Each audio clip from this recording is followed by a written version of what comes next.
সুযোগ থাকা সত্ত্বেও বেসামরিক ইসরায়েলিদের উপর হামলা চালায়নি ইরান। অপারেশন ট্রুথফুল প্রমিস টুর লক্ষ্য ছিল সামরিক অবকাঠামো। টেলিভিশনে দেয়া ভাষণে এমন দাবি করেন ইরানি সেনাপ্রধান মেজর জেনারেল মোহাম্মদ বাঘেরি। প্রতিশোধের চেষ্টা করলে আরও কয়েক গুণ শক্ত জবাব পাবে ইসরায়েল, এমন হুঁশিয়ারিও দেন তিনি। বলেন, পশ্চিমা বিশ্ব নেতানিয়াহু প্রশাসনকে থামাতে ব্যর্থ হলে বারবার হামলা চালাতে প্রস্তুত তেহরান।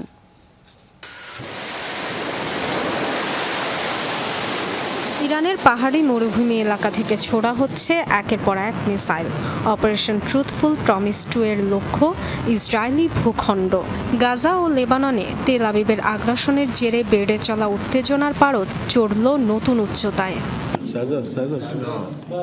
মঙ্গলবার সন্ধ্যায় সেনাদের উদ্দেশ্যে অভিযান শুরুর ঘোষণা দেন ইরানের revolutionary guard IRGC commander major general Hossein সালেমি।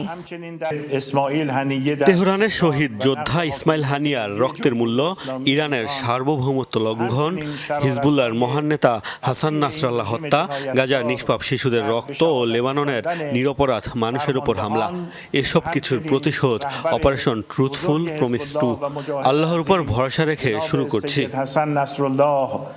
প্রথমবারের মতো অভিযানে হাইপারসনিক ফাতাহ মিসাইল ব্যবহার করেছে ইরান।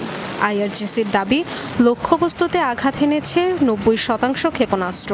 তবে সাধারণ মানুষ নয়, সামরিক ঘাঁটিই ছিল তাদের টার্গেট, এমন কথা জানান ইরানের সেনাপ্রধান। ইউরোপ আমেরিকা ইসরায়েলকে থামাতে ব্যর্থ হলে তেহরান আরও শক্তিমত্তা নিয়ে বারবার হামলায় প্রস্তুত বলে হুঁশিয়ারি দেন তিনি। আমেরিকা ইউরোপ যদি উন্মত্ত ইহুদি রাষ্ট্রকে নিয়ন্ত্রণ করতে না পারে, এই অপরাধ যদি চলতে থাকে আর আমাদের সার্বভৌমত্ব ও আঞ্চলিক অখণ্ডতার উপর আঘাত করতে চায়, এমন অভিযান বারবার হবে এবং তা আরো কয়েক গুণ শক্তিশালী হবে। আমরা সাধারণ মানুষকে লক্ষ্য করে হামলা করিনি, যদিও তা সম্ভব ছিল। তেল আবিবের নিরাপত্তা বিষয়ক জরুরি বৈঠকে অবশ্য ইরানের মিসাইল হামলাকে ব্যর্থ বলে দাবি করে বেনিয়ামিন নেতানিয়াহু প্রশাসন। Dorothy Tasrin, Jamuna news.